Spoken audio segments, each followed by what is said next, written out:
Ngayong araw mga tol, silipin naman natin itong Suzuki Raider R150 carb type. So isang underbone na talaga namang masasabi nating legendary na kasi napakatagal na nito sa merkado. So kung di ako nagkakamali, magdadalawang dekada na tong Raider R150. So hanggang ngayon nasa market pa rin, makakabili pa rin tayo ng brand new. So bali ang update price natin para dito sa Raider R150 carb type mga tol ay 106,900 pesos. So pwedeng magbago yung presyo nito depende sa location nyo or sa kasa na pupuntahan nyo o sa dealership na pupuntahan nyo.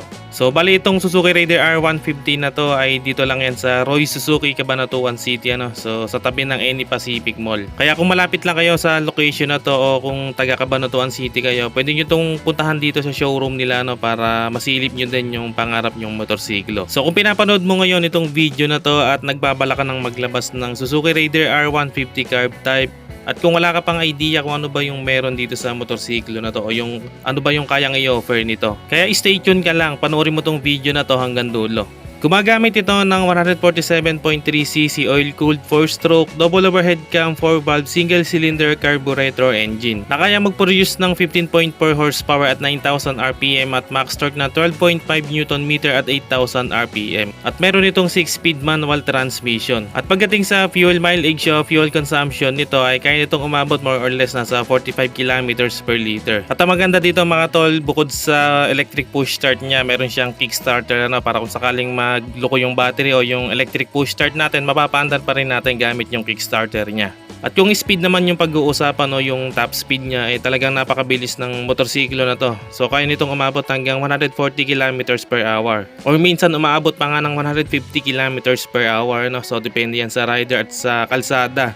Pero syempre hindi naman advisable na lagi na lang mag top speed lalo na sa mga public roads. Syempre delikado. So dahil sa bilis ng motorsiklo na to kaya naman nabansagan tong King of Underbone dahil sa kategorya niya ay siya lang yung kayang may kumuha ng ganong top speed na all stock lang so walang karga yung makina. Pagdating naman sa looks nito meron lang itong slim body design kaya naman napakadali lang nitong gamitin at syempre lalo na kung traffic sa lugar nyo, madali lang itong isingit. So mula dito sa front end natin o sa head cowling niya so meron siyang mga sharp design dito lalo na dito sa pinaka parang visor niya May mga sharp design siya dyan tapos meron tayong logo ng Suzuki dito. Yan, dito rin sa side profile ng pinaka headlamp niya talagang meron din siyang mga sharp design dito. Pagdating naman sa mismong headlamp natin dito sa pinaka lens niya, syempre may pagka-aggressive at sharp design din siya dito.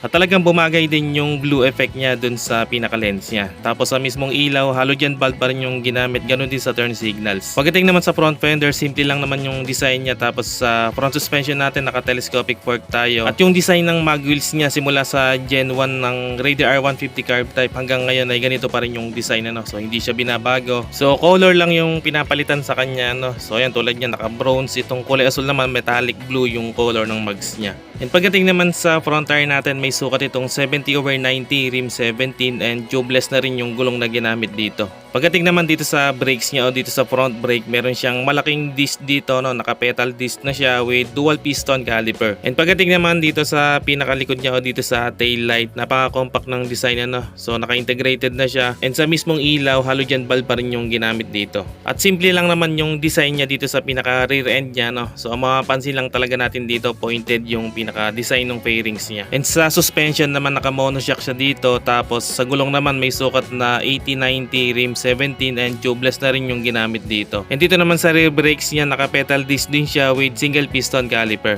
Pagdating naman dito sa meter panel natin, so ganito pa rin same pa rin dito sa mga previous model. Combination siya ng analog and digital. So bali yung pinaka-analog niya yung tachometer tapos sa digital andun yung fuel gauge, gear indicator, etc. Then meron siyang lights indicator, yung turn signals, neutral at yung high beam.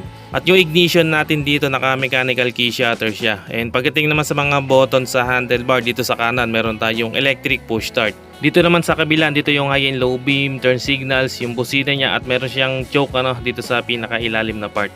So wala siyang on and off ng headlight. Bali naka-automatic headlight on na to mga tol. Kapag in-start natin yung engine, automatic naka-on na rin yung headlight. Pagdating naman dito sa upuan, so dahil slim lang yung design niya o yung body design niya, so makitid talaga yung upuan niya, no. Tapos medyo elevated yung upuan ng pinaka OBR natin. Siyempre maganda rin yung cushion na ginamit dito. At sa ilalim naman ng upuan nitong Raider R150 carb type mga tol, so wala siyang underseat compartment tulad ng ibang underbone. So bali yung gas tank lang yung nasa ilalim ng upuan na may sukat na 4.2 liters fuel tank capacity. Pagdating naman sa seat height nito, hindi naman siya ganun kataas So bali may sukat itong 764 mm. Then yung ground clearance niya bababa lang din, may sukat na 140 mm.